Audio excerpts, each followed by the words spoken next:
வணக்கம்.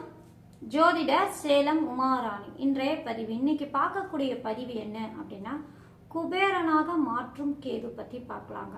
இப்போ கேது பகவான் அப்படின்னு எடுத்துட்டா ஞானக்காரகர் அப்படிங்கிற ஒரு அமைப்புல அந்த கேது பகவான் குபேரனாக வசதி வாய்ப்பெல்லாம் தரக்கூடிய அமைப்பெல்லாம் இருக்குங்க. அந்த கேது பகவான் எந்த மாதிரி அமைப்புல இருந்தா நல்ல வசதி வாய்ப்பு கொடுக்கக்கூடிய வாய்ப்பெல்லாம் இருக்கு அப்படின்னு விரிவா பார்க்கலாங்க. இப்போ பொதுவா பாருங்க, நம் ஜோதிடத்துல சொல்லக்கூடியது ஒண்ணு என்ன அப்படின்னா, ராகு போல கொடுப்பார் இல்லை, கேது போல் கெடுப்பார் இல்லை அப்படின்னு சொல்லப்படக்கூடிய அமைப்புல இந்த கேது பகவான் எந்த மாதிரி அமைப்புல இருந்தா அது யோகம் தரும். ஏன்னா கேது பகவான் சுருக்கக்கூடிய தன்மை கொண்டவர், ஆன்மீக கிரகம். எதா இருந்தாலும் பற்றற்ற எதுவும் வேணாம் அப்படிங்கிற நினைக்கக்கூடிய அமைப்பு கொண்டவரே கேது பகவான். அந்த கேது பகவான் பொறுத்த வரைக்கும் எங்க இருந்தா எப்படி இருந்தா அவர் குபேரனாக மாற்றக்கூடிய அமைப்பெல்லாம் இருக்கு அப்படின்னு பார்க்கலாங்க. பொதுவா பாருங்க, ராகுக்கும் சரி கேதுக்கும் சரி அவர் வக்ர கிரகங்கள் அப்படிங்கறதுனால அவங்களுக்குன்னு உண்டான வீடு இல்லை அவங்களுக்கு அப்படிங்கறதுனால தான் எங்க இருக்கிறாங்களோ அந்த வீட்டின் அதிபதியை போல செயல்படக்கூடிய அமைப்பு. அந்த வீட்டின் அதிபதி என்ன ஆதிபத்தியம் பெற்றிருக்கோ, ராகு கேது அமர்ந்து இருக்கக்கூடிய வீடு என்ன, அந்த லக்னத்துக்கு என்ன ஆதிபத்தியம் பெற்றிருக்கோ அதை தான் இருந்து ஆட்சி பெற்ற அந்த கிரகம் இருந்து ஆட்சி பெற்றால் என்ன தருவாங்களோ அதை போல செயல்படக்கூடிய தன்மை கொண்டவங்களே இந்த கிரகங்கள் ஆகும். இந்த கிரகங்கள்ல ராகு பகவான் அப்படிங்கிறது பிரம்மாண்டம், எதுவாக இருந்தாலும் அதிகமா தரக்கூடிய பிரம்மாண்டமாக செயல்படக்கூடிய அமைப்பு ராகு பகவானுக்கு உண்டு. ஆனா கேது பகவானுக்கு பொறுத்த வரைக்கும் எதா இருந்தாலும் சுருக்கக்கூடிய தன்மை, அந்த இடத்த வளர்ச்சி இல்லாம அப்படியே இருக்கக்கூடிய அமைப்புல இந்த கேது பகவான் இருப்பாரு. ஆன்மீக நாட்டம் அதிகமா இருக்கும், கோயில் குளத்துக்கு போகணுங்கிற எண்ணங்கள் அதிகமா இருக்கும். இந்த மாதிரி எண்ணங்கள் கொண்டவரே அந்த கேது பகவான். அந்த கேது பகவான் எப்படி குபேரனாக மாற்றக்கூடிய அமைப்பெல்லாம் இருக்கும் அப்படின்னு விரிவா பார்க்கலாங்க. பொதுவா நம் ஜோதிட சாஸ்திரத்துல சொல்லக்கூடிய அமைப்பு என்ன அப்படின்னா, இந்த ராகு கேதுக்கள் பொறுத்த வரைக்கும் உபஜயஸ்தானங்கள்ல இருக்கும்போது நல்ல பலன்கள் தரக்கூடிய வாய்ப்புண்டு. உபஜயஸ்தானம் அப்படின்னு எடுத்துட்டா லக்னத்துக்கு 3ஆம் இடம், 6ஆம் இடம், 10ஆம் இடம், 11ஆம் இடம் இங்கெல்லாம் உபஜயஸ்தானமாக வரக்கூடிய அமைப்பு அப்படிங்கறதுனால இந்த ஸ்தானங்கள்ல ராகு பகவானும் கேது பகவானா இருக்கக்கூடிய அமைப்புல அது நல்ல பலன்கள் தரக்கூடிய வாய்ப்பு உண்டு அப்படின்னு பொதுவா சொல்லக்கூடிய வார்த்தை. ஆனா ராகு பகவானுக்கும் சரிங்க, கேது பகவானுக்கும் சரிங்க, அவங்களுக்கு பொறுத்த வரைக்கும் அவங்க எந்த வீட்டுல இருக்காங்களோ அந்த வீட்டுக்கு உண்டான பலன்கள் தரக்கூடிய வாய்ப்பு அதிகமா உண்டு. சரிங்களா? சரி, இப்போ கேது பகவானுக்கு குபேரனமாக மாற்றக்கூடிய கேது பகவான் அப்படின்னு எடுத்துட்டா இப்போ உபஜயஸ்தானத்துல இருக்கக்கூடிய அமைப்புல எடுத்துக்கலாம். இப்போ உபஜயஸ்தானமான 3ஆம் இடம் இளைய சகோதர ஸ்தானம்.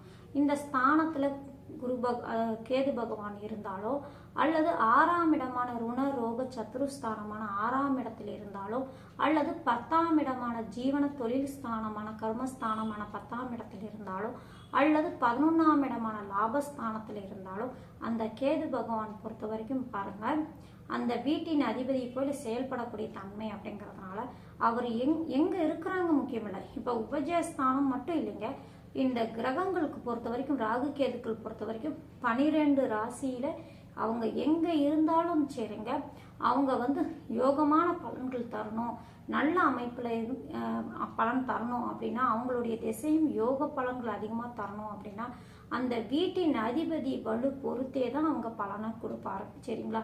இப்போ கேது பகவான் அப்படிங்கறதுனால நான் கேது பகவானுக்கு மட்டும் பலனை சொல்லிட்டு வரேன். சரிங்களா? இப்போ கேது பகவான் அப்படின்னு எடுத்துக்கிட்டானா அவர் எங்க இருந்தாலும் சரிங்க, இப்போ உதாரணத்துக்கு 10ஆம் இடத்தையே எடுத்துக்கலாம். அது ஜீவனஸ்தானம், 10ஆம் இடம் தொழில் ஸ்தானம். இங்க கேது பகவான் தனித்து இருக்கும்போது அந்த ஜாதகருக்கு அந்த கேது திசா காலங்கள்ல அவங்களுக்கு தொழில்ல பிரச்சனை ஏற்படுத்தும், பாதிப்பு ஏற்படுத்தும், தொழில் மூலமா நஷ்டத்தை ஏற்படுத்தும்.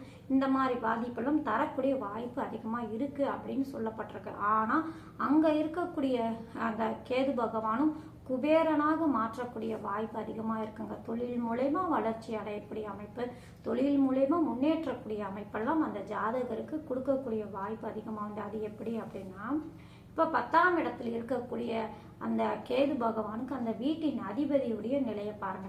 அந்த வீட்டின் அதிபதி பலம் பெற்று இருக்கக்கூடிய அமைப்புல, பலம் அப்படின்னு எடுத்துட்டா அந்த கிரகம் அந்த வீட்டிலே ஆட்சி பெற்று இருந்தாலும் சரி, அல்லது இன்னொரு ஆதிபத்திய வீட்டுல ஆட்சி பெற்று இருந்தாலும் சரி, அல்லது அது உச்சம் பெறக்கூடிய வீட்டுல அந்த கிரகம் உச்சம் பெற்று இருந்தாலும் சரிங்க, இந்த மாதிரி அமைப்புல இருந்து 10ஆம் இடத்தில் கேது இருந்தாலும் அந்த திசா காலங்கள், கேது பகவானுடைய திசா காலங்கள் குபேரனாக தொழில் மூலயமா வளர்ச்சி அடையக்கூடிய யோகத்தை அந்த ஜாதகருக்கு தரக்கூடிய வாய்ப்பு அதிகமாக உண்டுங்க. சரி, அந்த வீட்டின் அதிபதி ஆட்சி உச்சமாக இல்லை அப்படின்னு எடுத்துக்கிட்டாலும் அந்த ஆட்சி உச்சம் பெற்ற மற்ற ஏதாவது கிரகங்கள், அந்த லக்னத்துக்கு சுப ஆதிபத்தியம் பெற்ற கிரகங்கள் ஏதாவது ஆட்சியாகவோ உச்சமாகவோ பலம் பெற்று இருக்கக்கூடிய அமைப்புல அந்த கேதுவை பார்த்தாலோ அல்லது அந்த கேது அந்த கிரகங்களை பார்த்தாலோ சரிங்க. இந்த மாதிரி அமைப்புல ஏதாவது ஒரு அமைப்புல அந்த கேது பகவான் லக்னத்துக்கு 10ஆம் இடத்தில் அமர்ந்து இருக்கும் போது ஆட்சி உச்சம் பெற்ற கிரகம் ஏதாவது ஒரு விதத்துல அந்த கேதுவோட சம்பந்தம் ஏற்பட்டுட்டாலும் அவங்களுடைய திசா காலங்கள் யோக பலன்கள் அதிகமா தரக்கூடிய வாய்ப்பு அதிகமா உண்டு. சரிங்களா? அது என்ன மாதிரி பலன் கொடுக்கும் அப்படின்னா, தொழில் ஸ்தானத்துல இருக்கு இல்லைங்களா, தொழில் மூலமா வளர்ச்சி அதிகமா இருக்கக்கூடிய வாய்ப்பு உண்டு. சொந்த தொழில முன்னேறக்கூடிய வாய்ப்பு அதிகமா உண்டு. இந்த மாதிரி அமைப்புல அந்த கிரகங்கள் அடுத்தது அந்த கிரகம் இன்னொரு ஆதிபத்தியம் பெற்ற அந்த கேது 10ஆம் இடத்துல இருந்தா அந்த 10ஆம் அதிபதி இன்னொரு ஆதிபத்தியம் என்ன ஆதிபத்தியமோ அவருக்கு உண்டான என்ன காரகமோ அதுக்கு உண்டான பலன்களும் அந்த திசா காலங்களை அந்த ஜாதகருக்கு முழுமையா நல்ல பலன்கள் யோகமான பலன்கள் அதிகமா தரக்கூடிய வாய்ப்பெல்லாம் அந்த ஜாதகருக்கு இருக்குங்க. இந்த மாதிரி தாங்க ராகு கேதுக்கள் பொறுத்த வரைக்கும் இந்த அந்த ஸ்தான அதிபதி ஆட்சி உச்சம் பெற்றிருந்தாலும் சரி அல்லது அந்த ஆட்சி பெற்ற கிரகங்கள் அந்த கேதுவையோ அல்லது ராகுவையோ பார்த்தாலும் சரிங்க, அது அவங்களுடைய திசா காலங்களை யோக பலன்கள் அதிகமா தரக்கூடிய வாய்ப்பு உண்டு. நன்றி, வணக்கம்.